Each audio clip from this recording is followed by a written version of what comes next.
আসসালামু আলাইকুম। আশা করি আপনারা সবাই ভালো আছেন।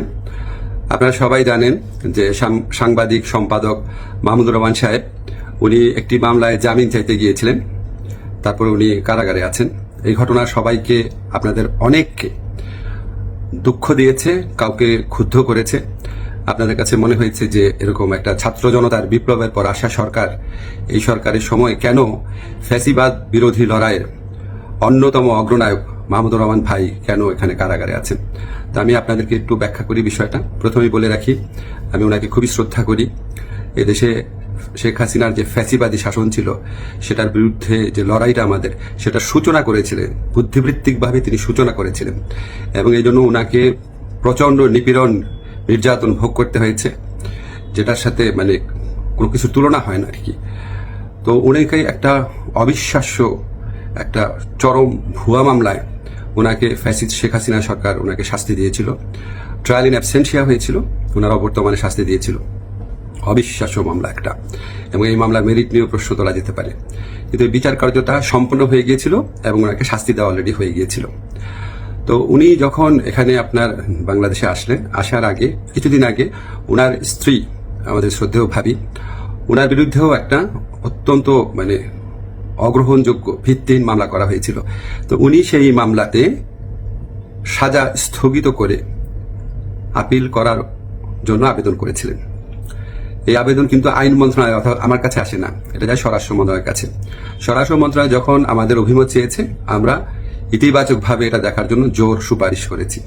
আমাদের এই সুপারিশের ভিত্তিতে মাহমুদুর রহমান ভাইয়ের স্ত্রীর সাজা স্থগিত করে ওনাকে আপিল করার সুযোগ দেওয়া হয়। মাহমুদুর রহমান ভাই যেই মামলায় শাস্তি পেয়ে আজকে জেলে আছেন, এক্স্যাক্টলি এই মামলায় আরেকজন বরেণ্য সাংবাদিক শফিক রহমান, উনারও সাজা হয়েছিল। উনি ঠিক একইভাবে মাহমুদুর রহমান সাহেবের যে স্ত্রী আছে, উনি যেমন আবেদন করেছিলেন যে সাজা স্থগিত রেখে আপিল করার জন্য, উনি একইভাবে সেই আবেদন করেছিলেন। আমাদের আইন মন্ত্রণালয়ের মতামতের ভিত্তিতে শফিক রহমান সাহেবেরও সাজা স্থগিত করে ওনাকে মুক্ত মানুষ হিসাবে আপিল করার জন্য যে ওনার যে আবেদনটা ছিল সেটা অ্যাপ্রুভ করা হয়। মাহমুদুর রহমান ভাই এটা করেন নাই। আপনারা সবাই জানেন উনার অত্যন্ত স্ট্রং আত্মসম্মান বোধ, উনি খুব দৃঢ়চেতা মানুষ, খুবই দৃঢ়চেতা মানুষ, প্রচণ্ড দেশপ্রেমিক মানুষ। হয়তো উনার এই সমস্ত ব্যক্তিত্বের কারণে উনি মনে করেছেন উনি কোনো সাজা স্থগিতের আবেদন করবেন না, বা হয়তো যে কোনো কারণে হোক, আমি জানি না, উনি সাজা স্থগিত রেখে মুক্ত মানুষ হিসাবে আপিল করার কোনো আবেদন করেন নাই। ফলে এটা করার কোনো রকম স্কোপ কোনো মন্ত্রণালয়ের, কোনো সরকারের ছিল না। উনাকে যেই আদালত এই ভুয়া মামলাতে উনাকে শাস্তি দিয়েছিল, উনি সেই আদালতে জামিন চাইতে গেছেন। আমাদের ফৌজদারি কার্যবিধিতে আছে, যদি কোনো আদালত কাউকে 1 বছরের বেশি শাস্তি দেয়, ফৌজদারি মামলা যদি 1 বছরের বেশি শাস্তি দেয়, তাহলে সেই আদালত দোষী সাব্যস্ত ব্যক্তিকে জামিন দিতে পারবে না, জাস্ট পারবে না, কোনো স্কোপ নাই। কিন্তু তার চেয়ে যে বড় আদালত অর্থাৎ মহানগর দায়রা জজের আদালত, সেখানে যদি পরে আবেদন করা হয়, তাহলে সেই আদালত জামিন দিতে পারবে। মাহমুদুর রহমান ভাইয়ের আইনজীবী যাতে মহানগর দায়রা জজের কোর্টে জামিনের আবেদন করতে পারেন, সেই জন্য রায় যেদিন হয়েছে ঠিক সেদিনই অত্যন্ত দ্রুততার সাথে ওনাকে সকল কাগজপত্র, রায় আদেশের কপি সহ পৌঁছে দেওয়া হয়েছে। আজকে আমি যখন আপনাদের সাথে কথা বলছি, আজকে হচ্ছে বুধবার। উনি যে কোনো কারণেই হোক উনি জামিনের আবেদন এখনো করেন নাই। জামিনের আবেদনটা করলে ওই আদালতে জামিন দেওয়ার এখতিয়ার আছে এবং ওনার জামিন পাওয়ার পথ প্রশস্ত হবে।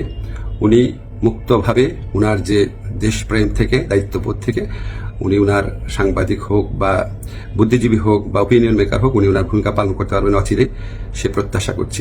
আমি শুধু আপনাদেরকে একটা জিনিস একটু পুছার জন্য অনুরোধ করছি। আমি আইন মন্ত্রণালয়ের দায়িত্ব পাওয়ার পর মাহমুদুর রহমান ভাইয়ের স্ত্রী ও সাংবাদিক শফিক রহমান, ওনারা যখনই আবেদন করেছেন সাজা স্থগিত করার, সেই আবেদনে আমাদের মতামতের ভিত্তিতে ওনাদের সাজা স্থগিত করা হয়েছে। মাহমুদুর রহমান ভাই এই আবেদন করলে অবশ্যই আইন মন্ত্রণালয় থেকে ওনার সাজা স্থগিতের জন্য আমরা সুপারিশ করতাম। আমরা সেই সুযোগ পাই নাই, এখানে আমাদের কিছু করার ছিল না।